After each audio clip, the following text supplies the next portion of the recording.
Rolex เปิดตัว Daytona รุ่นใหม่ปี 2023 ซึ่งหน้าตาเหมือนเดิมเลยแต่ซ่อนอะไรไว้เยอะมากครับสวัสดีครับผมนิดจากรายการทำให้ชินมาพบกับเพื่อนๆอีกแล้วนะครับเพื่อนๆอย่าลืมกดไลค์กด Subscribe แล้วก็กดสั่นกระดิ่งเพื่อเป็นกำลังใจให้กันด้วยนะครับครับเพื่อนๆหลายคนที่ชอบนาฬิกาคงทราบแล้วเนอะว่า Rolex เขาเปิดตัวนาฬิการุ่นใหม่ในปี 2023 ค่อนข้างเยอะซึ่งจริงๆแล้วเนี่ยมันก็เป็นปกติทุกปีนะครับก็ Rolex ก็จะมีรุ่นใหม่ออกมาก็จะมีการทำนายกันก่อนล่วงหน้าว่าน่าจะมีรุ่นนั้นรุ่นนี้อะไรเงี้ยก็สมหวังบ้างผิดหวังบ้างกันไปนะครับแต่รุ่นที่พิเศษจริงๆของเขาเนี่ยก็เป็นไปตามคาดนั่นก็คือว่าการฉลองครบรอบ60 ปีของ Rolex Daytona นะครับรุ่นใหม่เนี่ยไอตัว126500เนี่ยมันมีอะไรต่างกับรุ่นก่อนหน้านี้116500มากเพราะว่าดูเผินๆแล้วมันแทบจะไม่มีอะไรต่างเลยก็เป็น Daytona Steel ขอบเซรามิกเหมือนกันนะครับเดี๋ยวเรามาดูกันว่าไอสิ่งที่เขาทำมีอะไรบ้างแล้วเพื่อนๆจะตกใจว่าเฮ้ยมันต่างจริงๆนะครับมาดูสิ่งที่ยังเหมือนเดิมอยู่ก่อนนะครับก็คือเป็นหน้าปัดไซส์40มิลเหมือนกันนะครับตัว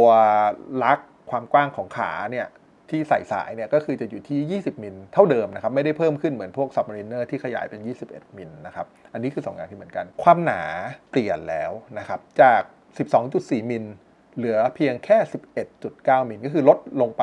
0.5 มิลนะครับ 0.5 มิลมันครึ่งมิลอะสำหรับเรามันรู้สึกว่าแบบโห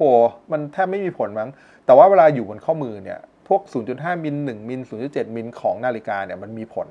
ทั้งภาพลักษณ์ที่อยู่บนข้อมือเราและ feeling ที่อยู่บนข้อมือเรานะครับอันนี้คือสิ่งที่ต่างไปเพราะว่าเขาได้มาใช้ movement เป็นเครื่องรุ่นใหม่เป็นรหัส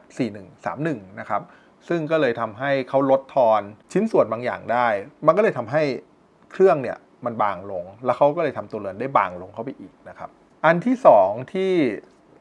เนี่ยเพื่อนๆดูรูปนะครับจะเห็นเลยว่าผมว่าทุกคนน่าจะเห็นคล้ายๆกันอันแรกเลยที่สังเกตเห็นนะคือตัวขอบถึงแม้มันจะเป็นขอบเซรามิกเหมือนกันเนี่ยแต่ว่าตัวริมของขอบเนี่ยจะต่างกันละในรุ่นใหม่เนี่ย2023เนี่ยตัวริมมันจะเป็นโลหะนะครับอย่างตัวก่อนหน้านี้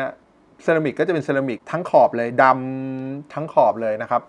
ถ้าเป็นตัวสตีลนะก็จะเป็นเซรามิกทั้งหมดเลยนะครับแต่ว่าถ้าเป็นรุ่นปี2023เราจะเห็นขอบสีเงินถ้าเป็นสตีลเนี่ยออกมาก็คือในทุกรุ่นก็จะเป็นขอบของโลหะที่ทำนะครับไม่ว่าจะเป็น Yellow Gold White Gold Rose Gold เขาก็จะเห็นขอบตรงนี้หมดถ้าขอบเป็นเซรามิกเนี่ยเราจะเห็นขอบที่เป็นโลหะด้านนอกเสมอนะครับอันนี้คืออันที่1ที่ทำขึ้นมาเขาก็ยอมรับนะว่าไอการทำอันเนี้ยเขาลิงก์กลับไปที่ Daytona ในยุคก่อนหน้านั้นก็คือ6263นะครับที่มันเป็นลักษณะขอบที่เราเห็นเหล็กเนี่ยคือมันเหมือนอินเสิร์ตนะครับมันเหมือนพวกขอบของ Submarine หรือว่า GMT รุ่นเก่าๆที่มันจะเป็นขอบฟิล์มที่มันอินเสิร์ตลงไปบนตัวขอบที่เป็นสตีลอีกทีหนึ่งเพราะฉะนั้นเราก็เลยจะเห็นขอบสตีลเป็นวงอยู่ด้านนอกนะครับอันนี้คือเขาทำให้เหมือนกับย้อนกลับไปในยุคนั้นนะครับสำหรับผมเนี่ยผมรู้สึกว่าผมชอบมากขึ้นนะผมรู้สึกว่าคือตอนแรกก็ไม่รู้สึกอะไรแต่พอมาเห็นภาพเปรียบเทียบจะรู้สึกว่าตัว116500หรือว่าตัวก่อนหน้านี้เนี่ยตัวเวอร์ชันเก่าเนี่ยมันดูยังไม่เนียบมันดูบึกบึนก็จริงแต่มันดูไม่เนียบแต่พอมันเป็นตัวรุ่นปี2023ซึ่งมันมีขอบสตีลให้เห็นเนี่ยทุกอย่างมันดูเนียบขึ้นเพราะว่าไอตัวขอบเซรามิกสีดำเนี่ยมันก็จะเล็กลงถูกไหมครับเพราะมันจะกลายเป็นขอบสีเงินแทนแล้วมันก็ไปแมทช์กับอีกอันนึงซึ่งผมว่าหลายๆคนน่าจะเห็นจากภาพเปรียบเทียบเนี่ยก็คือว่าตัวสับไดอัลข้างในนะครับตัววงสีดำที่เป็นสับไดอัลเนี่ยก็เล็กลงเหมือนกันนะครับคือมันจะไปแมทช์กับด้านนอกเนี่ยขอบเบเซลสีดำที่เป็นเซรามิกเนี่ยมันก็ลดไซส์ลงละเพราะว่ามันมีขอบเงินวิ่งอยู่ด้านนอกขอบตรงข้างในนะครับที่เป็นสับไดอัลเนี่ยก็เล็กลงเช่นกันตัวหนังสือที่อยู่ในสับไดอัลนะครับพวกที่เป็นเลข30 60 20อะไรพวกเนี้ยก็เล็กลงเหมือนกันมันก็เลยทำให้ทุกอย่างดูมินิมอลมากขึ้นนะครับพยายามจะลดทอนทุกอย่างลงไปยังไม่จบแค่นี้นะอีกอันนึงที่สังเกตเห็นได้ทันทีเลยเมื่อมองเข้าไปที่หน้าปัดก็คือตัว hour marker นะครับคือตัวที่เป็นหลักชั่วโมงเนี่ยก็จะบางลงนะครับความยาวเนี่ยใกล้ๆเคียงเดิมหรือว่าเท่าเดิมด้วยซ้ำนะความยาวของหลักชั่วโมงหลักที่อยู่ที่1 2 3 4 5จนถึงเลขที่11นะครับแต่ว่าผอมลงสลิมลงคือมันเหมือนกับว่าหน้าปัดเนี่ยรวมถึงขอบเนี่ยไปในทิศทางเดียวกันหมดเลยคือเล็กลงมินิมอลมากขึ้นดูเนี้ยบมากขึ้นนะครับอีกส่วนหนึ่งที่ทำให้เห็นได้ก็คือตัวเคสนะครับถ้าเพื่อนๆสังเกตตัวขามันหรือตัวลักเนี่ยมันจะมีความสลิมมากขึ้นในตัวเวอร์ชั่นที่แล้วเนี่ยมันจะดูอ้วนๆเต็มๆแต่ตัวเนี้ยมันจะเหมือนกับสลิมนิดนึงเหมือนสเลนเดอร์ขึ้นอ่ะเหมือนมีโค้งเพื่อที่จะเข้าไปรับกับตัว ขอบเบเซลที่อยู่ตรงกลางแทนที่จะเป็นหนาๆตันๆเนี่ยทุกอย่างมาดูเพรียวลงทั้งหมดเลยนะไม่ว่าจะเป็นขอบที่เล็กลงนะครับไอตัวสับไดอัลที่บางลงนะครับตัวมาร์เกอร์หลักชั่วโมงที่บางลงความหนาของชุดเข็มเนี่ยก็เล็กลงด้วยเหมือนกันนะครับรวมถึงตัวลักเนี่ยที่มันสลิมขึ้นนะครับแล้วก็รับกับตัวโค้งเนี่ยและส่วนสุดท้ายที่มองเห็นได้ก็คือตัวที่เป็นคราวการ์ดนะครับหรือว่าตัวบ่าที่มันออกมารองรับเม็ดมะยมเนี่ยจะสังเกตได้ว่าตัวใหม่เนี่ย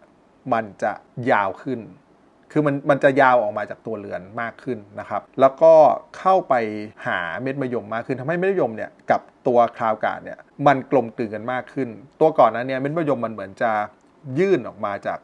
ตัวคราวการ์ดมากกว่าแต่ว่าในตัวปี 2023 เนี่ยตัวคราวการ์ดกับเม็ดมะยมเนี่ยมันอยู่ในเลเวลที่ใกล้กันแล้วเพราะฉะนั้นมันก็เลยดูเป็นกลมๆมากขึ้นนะครับอีกอย่างหนึ่งที่เห็นก็คือว่าตัวขาของสองฝั่งเนี่ยมันใกล้เคียงกันแล้วถ้าเป็นในตัวก่อนหน้านี้เนี่ยเพื่อนๆสังเกตตัวลักของด้านขวากับด้านซ้ายมันจะไม่เท่ากันก็คือว่าด้วยความที่ฝั่งขวามันมีปุ่มกดมีอะไรเยอะใช่ไหมครับตัวเคสของเขาเนี่ยเขาจะทำให้ตัวขาเนี่ยมันจะทำให้ดูเล็กกว่าด้านซ้ายนะครับถ้าดูจากรูปเนาะแต่ว่า126500 ปี 2023 เนี่ย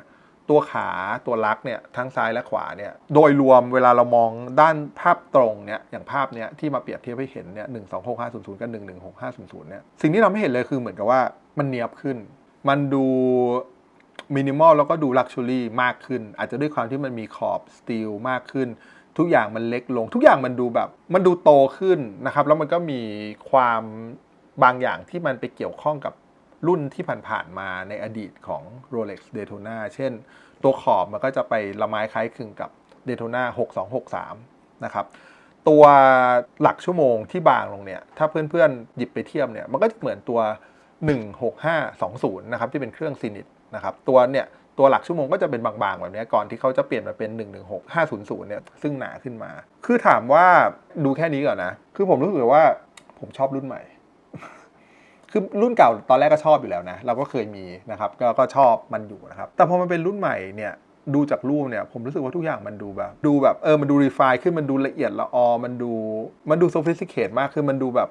ซับซ้อนมากยิ่งขึ้นอ่ะนี่คือความเก่งของ Rolex นะคืออะไรที่มัน timeless เนี่ยมันจะเป็นอย่างเงี้ยคือเขาจะไม่ปรับมันมากเขามีของที่มันดีมากอยู่แล้วเขาปรับมันนิดๆหน่อ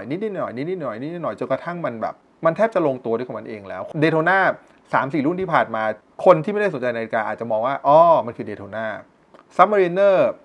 อาจจะ10 ปี20 ปีที่ผ่านมาก็ทุกคนก็นึกว่ามันเป็นนาฬิการุ่นเดียวกันแต่ใครที่สนใจหรือใครที่เป็นเจ้าของจะรู้เลยว่าแบบมันต่างไปเยอะนะแต่ว่ามันยังเป็น Daytona มันยังเป็น Submariner เพราะว่าเนี่ยคือความเก่งของเขาจริงๆและเป็นความแข็งแกร่งทางจิตใจนะเพราะว่าทุกครั้งที่จะต้องออกอะไรใหม่เนี่ยผมว่ามันต้องมีความคิดมากมายหลายอย่างมากที่จะต้องเปลี่ยนนั่นเปลี่ยนนี่จะต้องทำใหม่จะต้องทำอะไรให้มันดูใหม่อ่ะคำว่าของใหม่อ่ะเขายังยืนหยัดที่จะทำให้ใกล้เคียงเดิมแต่ทำทุกอย่างให้มันดีขึ้นเรื่อยๆได้อันนี้ก็ยิ่งทำให้อึ้งกับ Rolex Daytona รุ่นนี้เหมือนกันนะครับอีกอย่างหนึ่งซึ่งเป็นสิ่งที่แตกต่างนะครับก็คือว่าถ้าเราดูรูปด้านข้างจะเห็นว่าตัวขาของ Daytona เนี่ยก็คือจะมีลักษณะที่โค้งลงเพื่อรับกับข้อมือ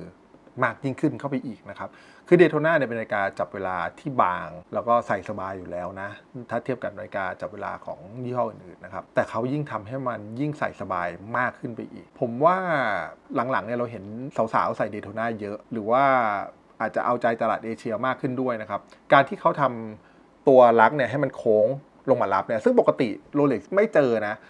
ไม่ว่าเราเป็นสปอร์ตหรือก็จะตรงๆแข็งๆหมดเลยนะครับแต่นี้เขาทำโค้งมาให้รับเนี่ยนั่นแสดงว่าคนที่ข้อมือเล็กอาจจะเล็กกว่า 6.5 นิ้วเส้นรอบวงเนี่ยหรือแม้กระทั่งผู้หญิงเนี่ยก็จะยิ่งใส่ Daytona ได้สวยมากขึ้นอีกนะครับทั้งบางลงนะครับแล้วก็ทั้งโค้งมากขึ้นเนี่ยผมว่าตัวจริงของ Daytona รุ่นนี้เนี่ยจะยิ่งใส่แล้วสวยมากขึ้นกว่าเดิมด้วยนะครับตัวเครื่องรุ่นใหม่ที่เป็นรหัส 4131 เนี่ยนอกจากว่าเขาใช้ตัววัสดุใหม่ๆในการทำเดินได้ตรงมากๆก็คือบวกลบแค่2วินาทีต่อวันนะครับแล้วก็เก็บลานได้ถึง72ชั่วโมงเนี่ยแต่สิ่งที่น่าสนใจมากๆคือเขามีการขัดแต่ง เครื่องซึ่งอันเนี้ยมันก็ไม่นึกว่าโรเล็กจะมีวันนี้นะแต่สำหรับผมนะเพราะว่าปกติโรเล็กไม่เคยสนใจเรื่องความสวยงามของเครื่องเขาเหมือนเขาเป็น engineering company เขาทำนาฬิกาให้อึดทนถึกเดินเที่ยงตรงทนใช้งานได้ดีเป็น professional นะครับทำขึ้นมาเพื่อจุดประสงค์บางอย่างสำหรับมืออาชีพเท่านั้นเราก็ไม่นึกว่าเขาจะสนใจเรื่องความสวยงามแต่พอ Daytona เนี่ยผมว่า objective ของ Daytona รุ่นใหม่เนี่ยมัน shift ไปทางLuxury ทุกอย่างมันเลยมาทางเดียวกันหมดเลยไม่ว่าจะเป็นอย่างที่เมื่อกี้ตั้งแต่แรกนะทุกอย่างมัน refine ขึ้นทั้งหน้าปัดก็ดีคอมบิเนชันที่อยู่บนหน้าปัดที่ดูเล็กลงบางลงนะครับตัวขอบเบเซลที่เห็นโลหะอยู่ขอบนอกที่มันดูทำให้หรูหรามากขึ้นเครื่องเขาก็เลยต้องมีการขัดแต่งให้สวยงามมากขึ้นและพร้อมที่จะโชว์แล้วนะครับเพราะฉะนั้นเนี่ยแต่ว่าเครื่องที่เป็นเรียกว่าเป็นซับไฟเคสแบ็กเนี่ยหรือว่าที่โชว์ฝาหลังเปลือยเนี่ยก็จะมีเฉพาะในรุ่นที่เป็นแพลตินัมเท่านั้นนะครับซึ่งแพลตินัมหน้าสีไอซ์บลูเป็นนาฬิกาในฝันของหลายคนเนี่ยก็กลับมาด้วยเหมือนกันนะครับแล้วก็กลับมาครั้งนี้พร้อมกับเคสแบ็กที่เป็นแบบโชว์เครื่องด้วยซึ่งเขาก็ขัดแต่งได้สวยมากด้วยนะซึ่งเขาก็เป็นการขัดแต่งแบบของ Rolex เองด้วยนะครับคือวิธีการขัดแต่งเนี่ยที่เรียกว่า Gold de Genève เนี่ยการขัดแต่งที่เป็นการขัดเหมือนนาฬิกาของสวิสหลายๆเรือนเนี่ยแต่ว่าอันนี้เป็นวิธีของ Rolex เองนะครับโดยสรุปเราควรจะเลือกอะไรดีระหว่าง Daytona รุ่นใหม่ก็คือปี 2023 กับ Daytona รุ่นก่อนหน้านี้คือปี 2022 ที่ผ่านมานะครับตัว 116520 ควรจะเลือกอันไหนดีประเด็นอาจจะไม่ได้อยู่ที่ว่าเราจะเลือกรุ่นไหนดีประเด็นคือเราจะได้มันไหมนะฮะไม่ว่าจะเป็นรุ่นไหนจริงๆถ้ามีโอกาสได้ก็เอาไปเถอะนะครับไม่ว่าจะเป็นตัวก่อนหน้านี้หรือตัวปัจจุบันแต่ถ้าเลือกได้ถ้าเป็นผมชอบรุ่นใหม่คือต้องบอกก่อนผมไม่ได้ชอบรุ่นใหม่เสมอไปของ Rolex นะครับแต่ว่าสำหรับ Daytona 126500 เนี่ยด้วยความที่เขาเนียบขึ้นทุกอย่างดูดีขึ้นหมดแล้วก็ดูใส่ง่ายขึ้นเนี่ยผมว่าเป็นนาฬิกาที่น่าสนใจในรอบ10 ปีที่ผ่านมานี้เลยนะครับเพื่อนๆเห็นกันแล้วเนอะเริ่มเห็นความแตกต่างเนี่ยครับจากภาพแรกที่เรานึกว่ามันเหมือนเดิมเราจะสังเกตเห็นว่ามันมีการเปลี่ยนแปลงเล็กๆน้อยๆซึ่งมันทำให้ทุกอย่างมันดูสมบูรณ์มากขึ้นผมก็ยังนึกนะว่าแล้วอีกสัก4 ปี 5 ปี Daytona ออกรุ่นใหม่มาเนี่ยแล้วเขาจะเปลี่ยนอะไรได้อีกนะเราก็นึกไม่ออกเหมือนกันนะอาจจะเปลี่ยนวัสดุหรืออะไรเงี้ยแต่ว่าดีไซน์เนี่ยผมว่ามันค่อนข้างลงตัวมากๆแล้วนะครับก็อีกสัก 4-5 ปีค่อยไปลุ้นกันอีกทีหนึ่งนะครับครับเพื่อนๆคิดเห็นยังไงบ้างชอบรุ่นใหม่ชอบรุ่นเก่าหรือว่าชอบรุ่นที่เป็นวินเทจเลยก็ลองทักทายกันเข้ามาได้นะครับสวัสดีผมนิกกับรายการทางพิชินก็ขอลาเพื่อนๆไปก่อนเพื่อนๆอย่าลืมกดไลค์กด Subscribe แล้วก็กดสั่นกระดิ่งเพื่อเป็นกำลังใจให้กันด้วยนะครับสวัสดีครับ